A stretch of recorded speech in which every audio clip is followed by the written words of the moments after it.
that took 8 years of study.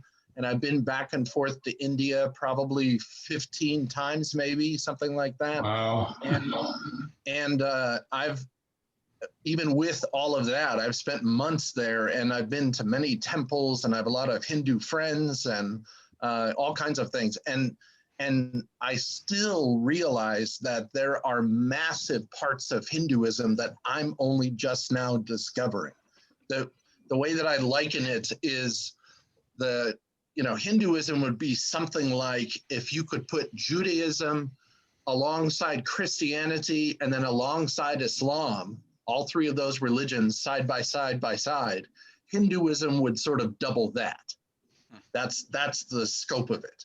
I mean, when you talk about, a religion is marked by its religious texts, right?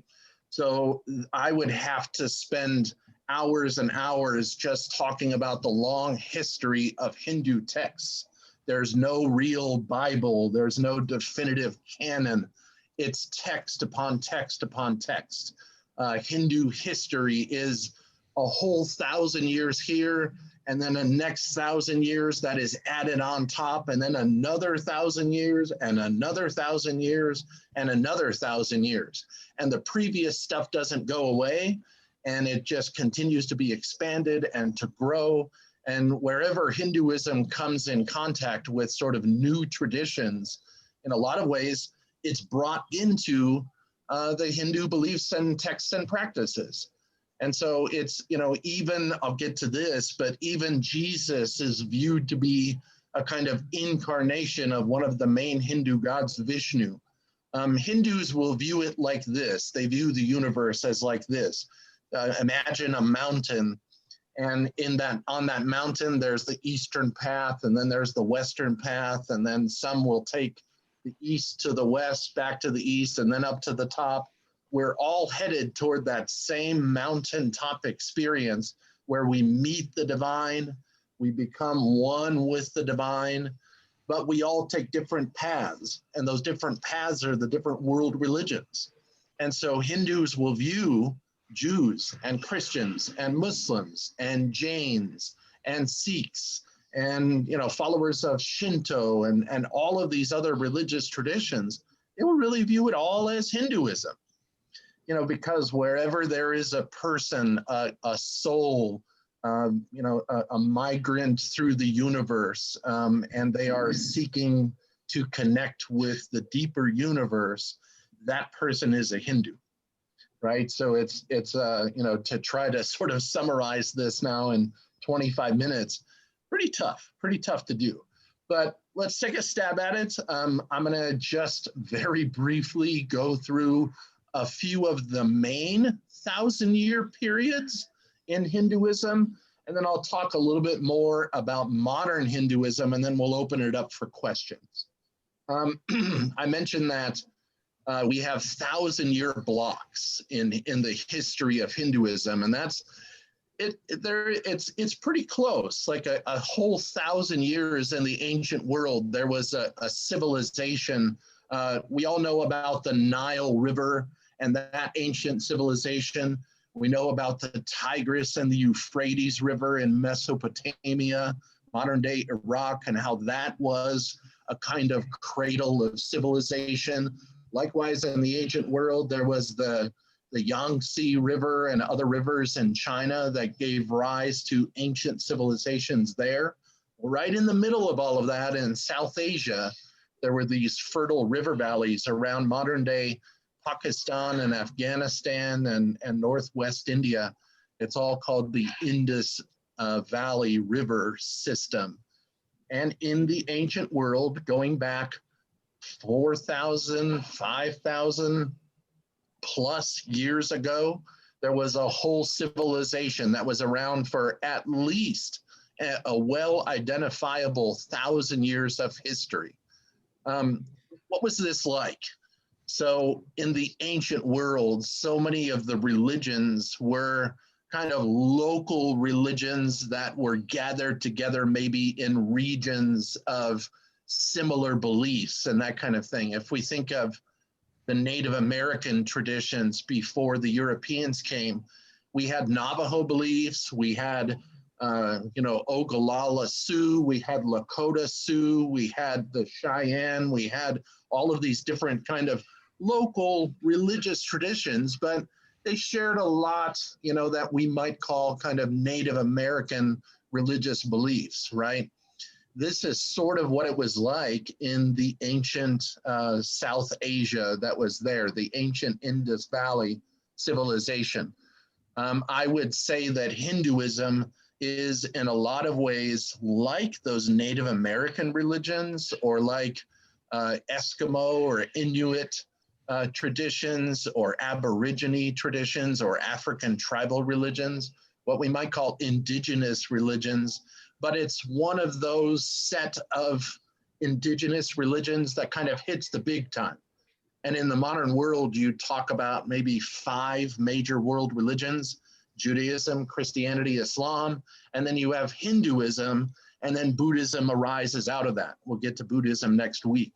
Hinduism is a set of ancient indigenous religions that kind of hits the big time.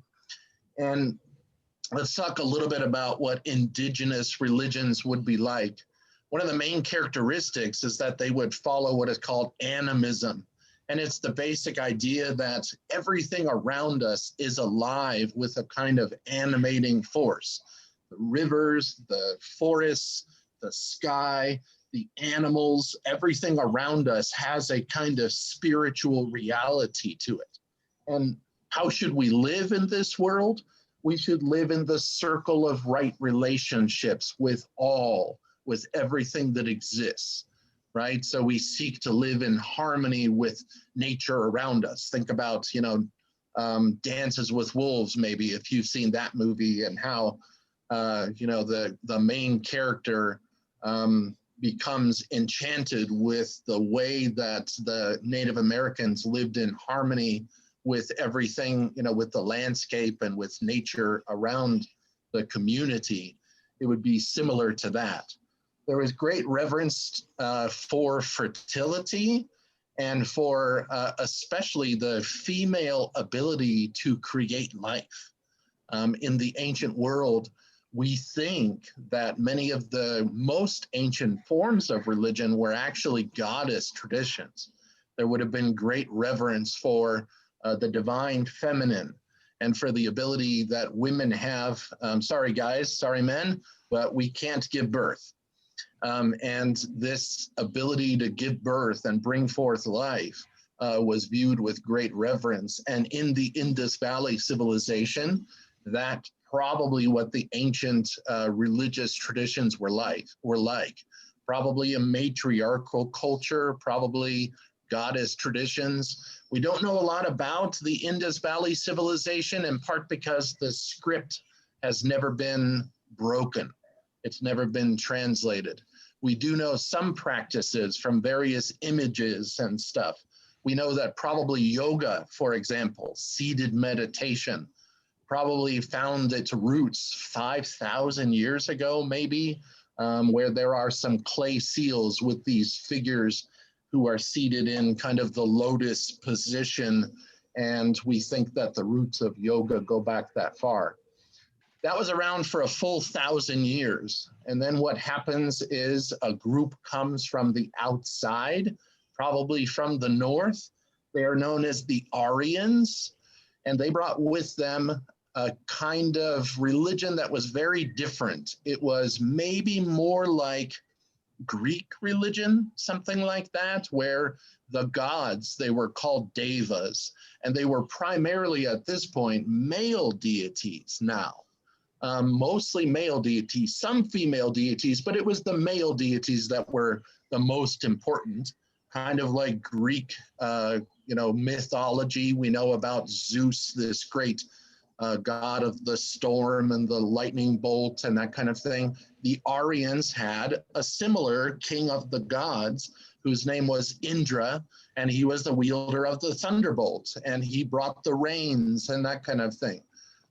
In these texts that are called the Vedas, and we start getting some written texts now, in the texts that are called the Vedas, they outlined a whole range of ways that human beings could offer things to the gods and goddesses. And it was primarily through fire sacrifice. You seek harmony with the gods, what is called Rita in Sanskrit, harmony with the gods by staging very elaborate fire sacrifices. And when you pour stuff on the fire, even the fire itself is thought to be this god called Agni, and he was the priest of the gods. And he would, what happens when you pour stuff on a fire? It becomes smoke and it goes up into the skies.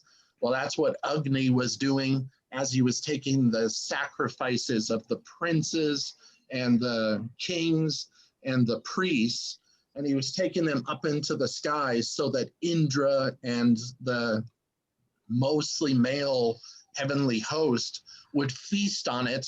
They would be so pleased that they would then release the rains, and the human beings in the human realm would do well. There was this kind of circular relationship, a kind of harmony with the gods. But here again, just to emphasize, this was a kind of male and very elite sort of system. There were very few who were allowed to approach the fire sacrifices. You had to study Sanskrit, and very few people did. It's maybe similar to the way that the Christian church had become in the medieval period, where you had to know Latin and maybe some Greek, and only then could you be opened up to interpreting the Bible and all of that kind of thing. Most people in the medieval Christian church, they could come into the church and they could enjoy the benefits of what was happening with the clergy and the religious structures, but there was a separation, strong separation between those religious elites and then the royal elites who supported them, and then kind of the lay practitioners. It was very similar in the Vedic period. What happens about Eric? Yeah. Is this just because we're also reading the book Caste by Isabel Wilkerson, some of us, is this where some of the stratification in terms of the color of skin starts to come into Hinduism? Yeah, so I didn't want to get too far off into that at this point, but you see that word Aryan there in the outline where it says Aryan caste, right? Does everybody see that? Maybe it's the print is awfully small, perhaps. Yep. But it says Aryan caste there, right here. And yeah, I'm sorry. Yeah. Yep. Can you see it there? So that's absolutely what develops in the ancient world. The Aryan people in their Vedic texts, they described their rituals as so purifying that it actually purified the color of their skin.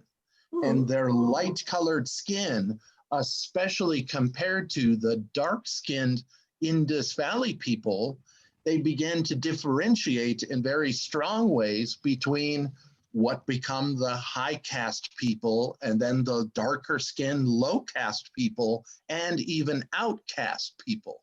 That's where we get our word outcast, are people who are not even in the caste system.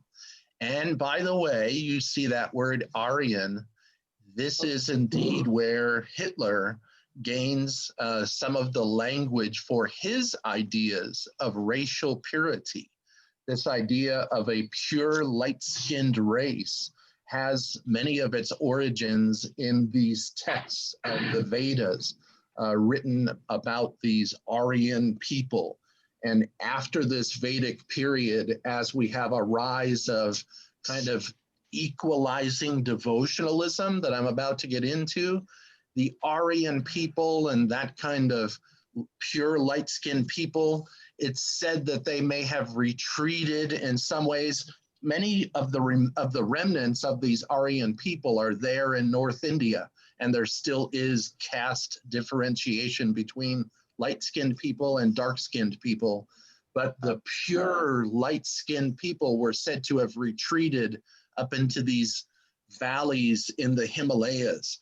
This is where we get our idea of Shangri-La and other places. Shangri-La is a kind of Tibetan term for this lost valley of these pure light-skinned people.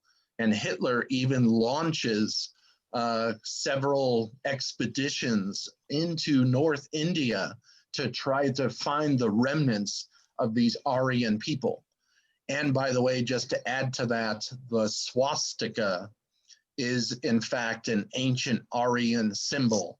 You will see it on many Hindu temples. You'll see it on many Buddhist temples. You'll even see it on the foreheads of different gods. And the swastika is this very auspicious kind of ancient symbol that is then also taken by Hitler in his modern usage of some of these racial theories. Maybe we can come back to that. If I have 10 more minutes of just brief summary, we can come back to some of that, but this is indeed the origin of what becomes known as caste. There were very few who were able to access that fire ritual, that fire pit, the fire sacrifices. After a full 1,000 years of that, around the year 500 BCE, so 2,500 years ago, there were a bunch of people who were saying, wait a minute, why can't we also access the divine? Why is Vedic study only for a very few? Essentially, what starts to happen is that outside of some of the main city centers, there were some forest dwellers who began pursuing kind of new paths of enlightenment, new paths of devotion or insight or that kind of thing. This is the time of the Buddha. And the Buddha, among other things, is a person who comes along and he critiques that power structure. This is not unlike Luther critiquing the Pope and the Catholic Church, where it had become so large and so encrusted. Luther says, wait a minute, why can't we have the Bible ourselves? And then he translates the Bible into German and we get the Protestant Reformation. Out of Hinduism, we get Buddhism. And we'll talk about that next week. And much of what they were reacting to was this kind of religious elitism. And among other things, there is a kind of counter-reformation in Hinduism. So there is a kind of reaction to the Buddhism and another religion called Jainism and some of these breakaway traditions. They cause some in mainline Hinduism to start rethinking things. Why can't we, through our own devotion, connect with the divine? And essentially what starts to happen during this period, it's called the Epic and the Puranic period. It's 500 BCE to 500 of the Common Era. What starts to happen over this 1,000 years is that you start to access the divine, not through ritual fire sacrifices, but now through stories. Stories are told of local deities who come into the world, and you can see them and experience them, and they have arms and legs, and they're no longer aloof way up in the sky somewhere, but now there are incarnations of the divine that come into the world, and we can access those through stories. Epics and Puranas are both styles of story in Hinduism, but also temples now are established where instead of going to the ritual fire sacrifice, now everyone can go and worship deities. I have several sort of images of different gods and goddesses. If you look, here is Shiva, and he has arms and legs, and he moves about in the world and he says things. I can show these later at the end. Here is an incarnation called Krishna. Krishna has this flute in his hand, and he comes into the world and he does a bunch of things. There is a re-emergence of goddess traditions. So here is a goddess named Durga, and there are all sorts of gods and goddesses that now give access to the divine for everyone, for anyone. There's a kind of re-emergence of yoga. What happens in the medieval period is that these devotional traditions, what are called bhakti traditions period, they proliferate. And they proliferate in a lot of the non-elite languages of ancient India, which was Sanskrit, especially. That was the language of the Vedas. Now, in the vernacular languages, if you know India, it has all sorts of languages like Tamil and Malayalam and Carnatic, and it goes on and on, Telugu. And in all of these languages, more and more epics are being written, and they give access to the divine for everybody. This is kind of a movement of liberation from below. There are poet saints, and a whole festival calendar is filled out. There is now interaction with different religions now, especially Islam and to some degree Christianity. Philosophies develop in this time, in the medieval period, leading up to about 1500 of the Common Era. In Islamic mysticism, the divine is shown as one. And you would think that in Hinduism, it's a kind of radical polytheism, right? Lots of different gods and goddesses. Indeed, the traditions say something like 300,000 different deities, 330,000 actually. But part of what happens in this interaction with Islam and Christianity and others is that Hindus all of a sudden begin to realize, you know what, we're all actually pursuing the same thing. We are taking the eastern path up the mountain. We may follow Vishnu or the goddess or Shiva. You may follow Allah and Muhammad, or you may follow God and Jesus, but we're all headed toward that mountaintop experience. And what starts to develop in Hindu philosophy is a kind of what becomes known as Advaita, non-two. And that basically means that all of the universe is one. And those religions that follow one God, Hindus will come along and say, you know what, we have different faces for what the divine looks like, but all of those at their core are one, right? And so then in the modern world, you finally get something like what we might recognize as Hinduism. They're in this interaction with the different world religions. Hindus set about writing down many of their main beliefs, writing down many of their main texts. And I don't know if you can see my bookshelves behind me there, but about half of those from there over are all Hindu religious texts and some books about Hinduism and stuff, but many, many, many, many, many different Hindu texts. And there are some still being written. And there are new rituals and new practices that are continuing to evolve. So where are we in the kind of modern world?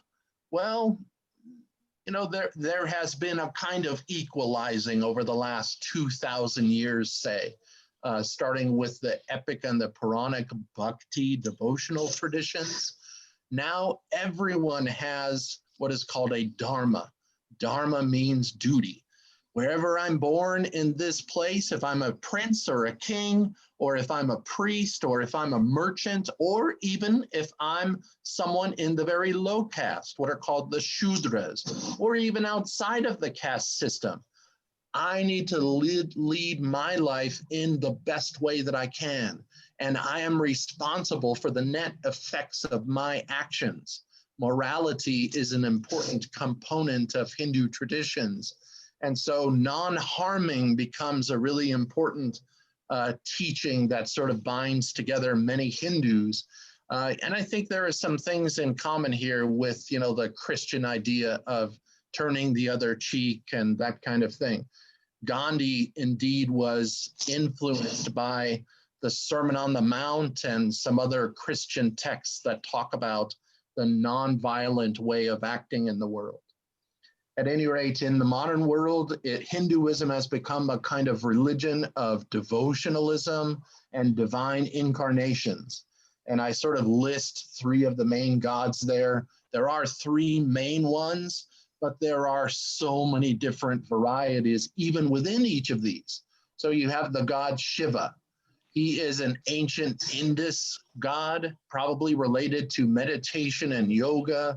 Sometimes he's associated with a destructive characteristic. He can at times get into these modes where he goes about sort of destroying much in the universe. But some of you may have seen this kind of dancing Shiva. This is also Shiva in his very creative form. This is him as in a kind of cosmic dance where he's creating the whole universe. He's also a very creative deity at the same time. You have all sorts of the worship of the god Vishnu now, one of the other main gods. You have all sorts of different incarnations where Vishnu descends into the world. The word there is avatar. And if any of you have seen the movie Avatar, James Cameron totally ripped it off from Hinduism.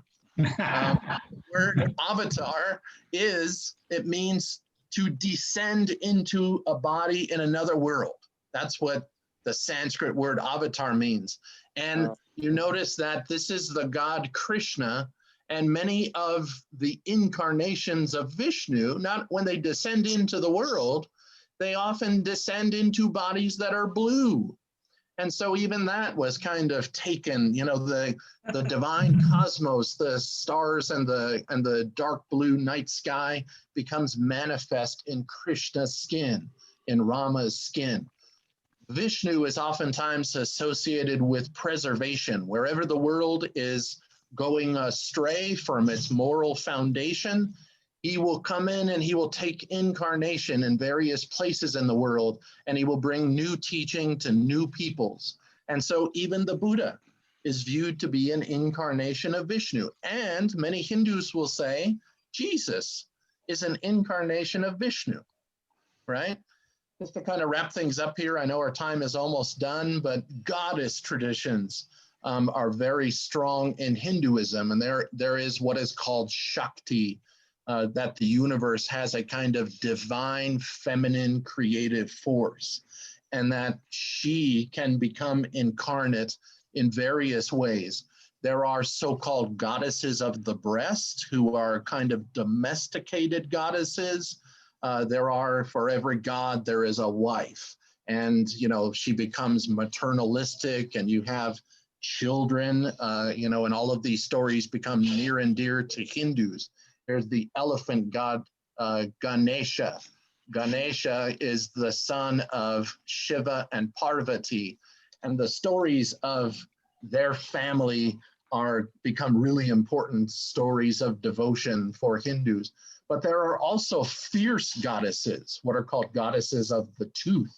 And these are like Durga, this goddess. She has all sorts of weapons, and she destroys demons. And the goddess Kali from the second Indiana Jones movie, she also is a fierce goddess. So where are we? In the modern world, we have kind of from kingdoms and poet saints and temples and experience with other world religions, that gave way to kind of colonialism. And we have Hindus eventually in the modern world find themselves being ruled over by people from different backgrounds. For many years, it was the Muslims in this group called the Mughals, and then it becomes the British from about 1757 to about 1947. The British were ruled over the British ruled over India.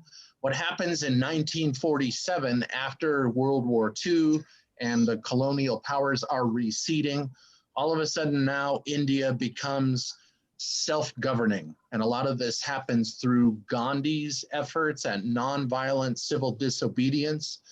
In modern day India, Hinduism, as it's shaped by politics, kind of oscillates between two main traditions. One is a very pluralistic, India is the largest democracy in the world. And as Gandhi imagined it, and his party called Congress, there is a place in India for all religions, because indeed they're all the same for many Hindus. But also in the modern world, there has developed what is known as Hindu nationalism. And it's about 49-51. Depending on which election, you get Congress coming in, and then pluralism sort of reigns, and the national policies and all of this kind of stuff are shaped in that direction. But then you'll get another group called the BJP that was founded in part by a guy named Vinayak Savarkar. They tend towards saying India is Hindu, just like Israel is Jewish, and just like America is Christian, and that kind of thing. They say we should govern India by Hindu laws and rules. And there is a fully developed kind of Hindu nationalism. And this even takes the shape of kind of militant groups and all kinds of things. Occasionally there is violence in India, many times from one Hindu group to another. Gandhi was shot by one of these Hindu nationalists because they didn't like his vision of pluralism. So sometimes there will be violence in India between different Hindu groups, or sometimes these Hindu nationalists will stoke violence with the Muslim minority or the Sikh minority, that kind of thing. Anyway, there we are in about 30 minutes or so. I'm 5 minutes over, but there we are with a very quick introduction to Hinduism. I hope that I pointed out at least a couple of different points of connection with Christian traditions. I'm very interested in any kind of questions that you might have. Yeah, I have one. What is the significance of the red dot that appears on some of the people? The significance of what? I'm sorry, I didn't catch it. The red dot. Oh, the red dot. Yeah. So this is called a bindi, or it's called a tilak. It's called other things. Basically, the idea is that there are a couple of different directions that it goes. Sometimes it will be more than just a red dot. Sometimes it will actually be like a straight line with a kind of U on it. That is an ancient symbol for Vishnu. And if you go around India, you'll see a little dot sometimes with a little U under it. It's related to what is called the Anushwara in Sanskrit. This is thought to be associated with the god Vishnu. You can actually tell by looking at someone's forehead, that guy or that woman worships Vishnu. Or sometimes you'll see three stripes going across, and that is associated with the god Shiva. And it's the same thing. You'll see these in different areas of India. You'll see these different yogis and stuff who are wearing sometimes very little clothing and all of that. They're these wandering religious mendicants, but you will see these three lines across their forehead, and you can tell that is a holy man from the Shiva traditions. Women oftentimes will wear those as a way of showing that they are married, and there are different colors and different sizes and different shapes to it that will be family or even clan traditions. There are all sorts of different ethnic groups in India. You have Rajputs and all kinds of things. And they will each have their own identifiable bindi, their own mark. The reason why it all sort of appears here is that in Hindu traditions, there is this idea of what is known as the third eye, right? So we have our two eyes with which we see the world, of course. But for those people who are on their Hindu path, and they would admonish, if you're on the Christian path, live that Christian path as best you can. Whoever is on a religious path, as long as they're on a religious path, live it with zeal. And what will happen is that you will have the eye of the mind and the heart will sort of open up, and you'll have discernment beyond just vision. And so that mark also on your forehead, it will be meant to show that third eye as well. Lots of meaning. Very good. I have another one too. What is Sikhs? I had a professor that was a Sikh, and he had always wore a turban. Yeah. So Sikhism is another kind of, this is more sort of late medieval period in the interaction with Islam in South Asia, and especially Islamic mysticism, some of the Sufi traditions, these kind of peaceful, meditative, spiritual people, as they sat in North India, and especially in the Punjab, there were people who gained new insight, and you get these different what are called gurus. A guru, there were some gurus who started teaching a kind of, it was a new religion that focused on the unity of God. So there is a lot in common with monotheistic Islam or even monotheistic Christianity, but then also incorporating a lot of Hindu and even Sufi devotional teachings and practices even. What comes out of that is this whole new religion called Sikhism. And Sikhism has 5 different things that mark especially the males as Sikhs. They have a kind of little sword that they carry around. They have a comb that they use to comb their hair. They don't cut their hair, so males under that turban, they will wrap their hair. One of the things then that they wear is also that turban, and that is meant to show that they're an observant Sikh, right? Okay. That kind of thing. They also wear a kind of cloth under their clothing. All those 5 things mark them as Sikhs. Sikhism is kind of a religion that emerges out of the exchange between Hinduism and Islam. Very good. Thank you. Very interesting. Other questions? I took away Dr. Rothgery's screen sharing just because if we want to, he can always bring that back. But I thought then we can see each other better. Well, thank you. Where does the sacred cow come into play? Yeah, that's a great question. And I have a little story for that too. So the sacred cow, right? In the ancient indigenous world, animals were, especially those animals that give life, they were viewed to be really important, and more than just important, they came to be viewed as sacred. If you think about the buffalo for Native Americans, say, the buffalo, or then other, like on the coast, you have different, you have different aquatic animals that become important in the mythologies of Native Americans, say. The cow in South Asia is said to have 1,000 different ways that the cow blesses human beings and helps keep them alive. And the little story that I would have, just in a nutshell, this was driven home to me on my very first trip to India. I had a scholarship from Luther Seminary to go off to India for 3.5 months and study at this institute in South India in Hyderabad. It's called the Henry Martin Institute, and thank you all. It was part of an ELCA scholarship that helped send me there. So give to your seminary scholarships.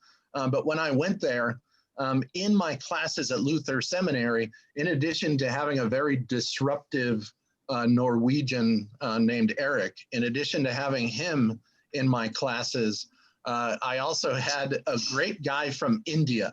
His name was Bajal Murmu, and he was from northeast India, right around Calcutta. He was from Bengal, that state. And while I was there in India, I went to visit him. He was back in India as well, and he invited me to his village. Now, it turns out that this village is way out, way out. Like, I had to take these trains, and I had to sit in this bus. I'm a big guy, and I'm probably twice the size of many people from India, and I had to sit in this seat that was small even for people from India. And it's really one of those things that you imagine. I spent 8 hours on this bus, and, in India, you'll see those pictures with people up on the roof and in every nook and cranny of this bus. And here I am mashed into the seat. And then there was more even on top of that. It was ox carts and everything to get out to this village. When I got there, there was no electricity except one generator And it was a lot of what you would think about, kind of village India. Among other things, I'm sitting there, I finally meet Bajal and I go into his home and that kind of thing. And it has a kind of compacted dirt floor, as everything in that village did. And it was hot, right? And as I'm sitting there, here comes this girl, and she has this kind of paste where she's sort of painting it on the floor. And I'm wondering, why is this girl kind of painting this grayish paste on the floor?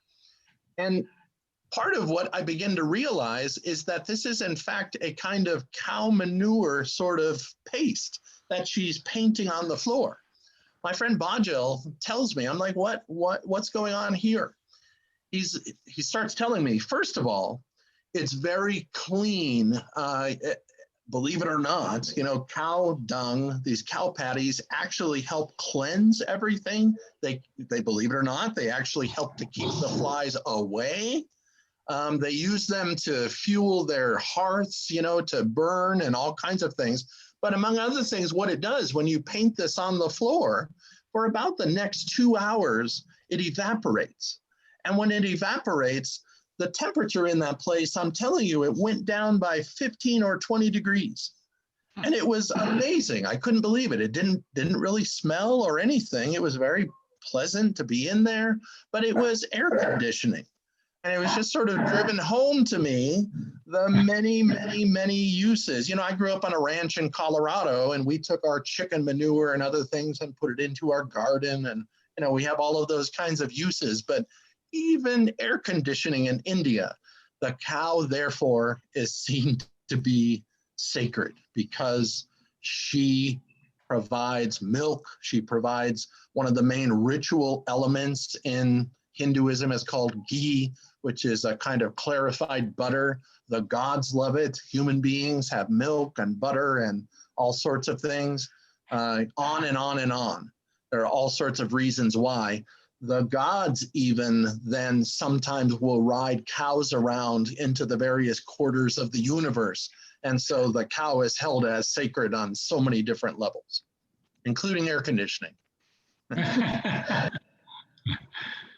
Wow, that's Holy amazing. cow. Gosh. Yeah, holy cow, that's where we get it. Exactly right, perfect. Yep. Wow. What else? Any other questions? Do they still have kind of a caste system that's impacted by skin color? Yeah, that's a good question. The answer is that in the Constitution of India, as they gained independence in 1947, caste was officially abolished. Gandhi and others were just very clear that, especially on the Congress side of things, that modern India should be not only freedom of religion and religious practice, but also freedom for anyone of any color of skin. Now, so it was officially abolished in the Constitution. However, as is the case in most countries of the world, you can have the official documents, and even in our own country, we can think about our legacy with this as well. Racism still continues to exist, and separation economically and sociologically and all sorts of things in our own country. The same thing still happens in India. It's even down to the level that when a family is getting ready to marry off a son or a daughter, even though caste is officially abolished, they will put in what is called a matrimonial into the newspaper. And it will be a particular family from a particular caste and a particular job group, what is called a jati. The word for caste in Sanskrit and Hindi is varna, and that means color, right? So it is very much based on color and job that you have. They will seek an alliance with another family so that the son and the daughter from the same varna and the same jati can marry. And so, caste is officially abolished, but there it is. It still continues to function as a very strong kind of force, definitely. Is Taj Mahal, is that a Buddhist, or I mean, not a Buddhist, but a Hindi temple, or what? I guess I'm Yeah. curious. I'm glad that you asked that. I happened to look down as I was sitting down and preparing. I happened to look down on my desk. I have one of my tickets to the Taj Mahal. Here it is. If you can look in my, my picture there, it cost me 750 rupees to go there on that day, which is about, at that time, it was about $18 or something. At any rate, there's my stuff from the Taj Mahal. But to answer your question, the Taj Mahal was built by a Mughal Muslim emperor called Shah Jahan in the 16th century. He built it originally as a tomb for his wife. His wife's name was Mumtaz Mahal. And the Taj Mahal, Taj means crown. This was meant to be a crown for his wife Mahal. So it's known as the Taj Mahal. It's a tomb. It's an Islamic tomb for one of the Mughal emperors. And by the way, just an interesting point, originally in his own lifetime, he was going to build so he built the white Taj Mahal out of this magnificent marble and all sorts of stuff with inlaid stones and everything. It's amazing, fantastic. Originally across the river there, the Yamuna River, on the other side, there was supposed to be the same structure, but all in black. And you can imagine what that would look like today if there was the same Taj Mahal for him on the other side of the river. That was going to be his tomb, but all in black. You can imagine what that would be like today. As it happened, his son ended up imprisoning him for the last, many years of his life. And he was not able to build this black Taj that would have been his Taj, probably would have been Taj Jahan. But that Taj was never built. And in fact, now his body is buried in the tomb of his wife. So they're both buried there in the Taj Mahal. When you go into that main dome, it's a tomb for the Mughal emperor and his wife. Okay, thank you. You bet. Let's go. Anybody want to go? Sure. I actually had tried to. There was this small window where maybe I was going to go with Eric to India, and we were going to go to the Taj Mahal, but it didn't work out. Yeah, we were close. Yeah. Right. We'll make it happen. Yeah, I'm interested in a trip if anybody wants to go. I've taken 20 students before and that kind of thing for a 3-week trip of India. Let's go. I'll show you all the Taj Mahal. And new prime minister first, though. Yeah, maybe. We can negotiate all of that. Yeah, exactly. Right. The group who is in power right now are the BJP, by the way. They are the kind of nationalists. Right. Yep. Are there churches, Hindu churches, or are there places of worship for people of the Hindu religion? Yeah. So over the last 2,000 years, with the rise of that devotionalism and all of these different deities of, the ones that I was showing you, all of these different deities, you'll see these deities in homes. You'll see them on the dashboard of vehicles, and also you will see them in most every neighborhood in India has a local temple. Sometimes they're very big, huge, massive temples, and then sometimes smaller local temples. But these then become the home of these gods and goddesses. And the thought is, when you go in there, you're not just looking at a kind of image of the divine who is somewhere else. They are actually there in that neighborhood. If you have this Ganesha in your local temple, this is thought to be actually Ganesha. And you go in there and you take sight of him and he takes sight of you, and you bring different bananas and milk and honey and sugar and all kinds of things, and you offer that, and then they will give you back what is called prasad, which is a lot like our communion.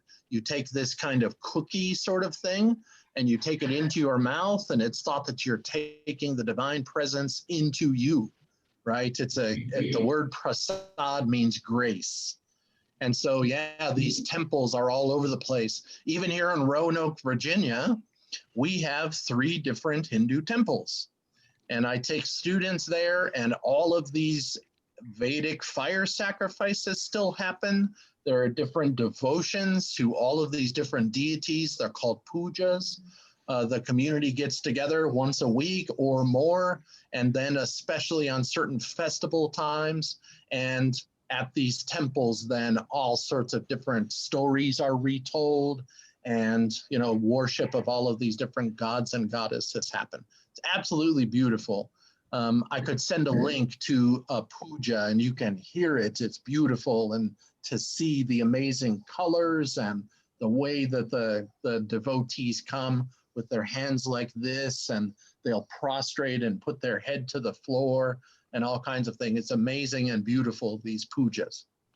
But okay, so but temples are almost a little more self-service though than maybe like Hinduism. I mean, than like Islam, Judaism, or Christianity. Whereas we have weekly services that people come to.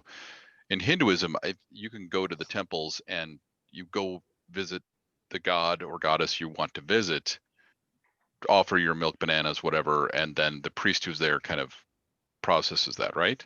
Yeah, to a great degree. In a lot of ways, it's very, very similar. I mean, there are weekly, regular pujas, and the way that Hinduism exists in India, but then especially as it adopts itself to American culture, oftentimes on Saturday evening, you can go to a regular kind of Hindu puja. When you come in, the temple will have Shiva. It will have Vishnu in his various incarnations. It'll have the main goddesses. It'll have a wide range of different, these are called murtis, these different sort of images of these gods and goddesses in there.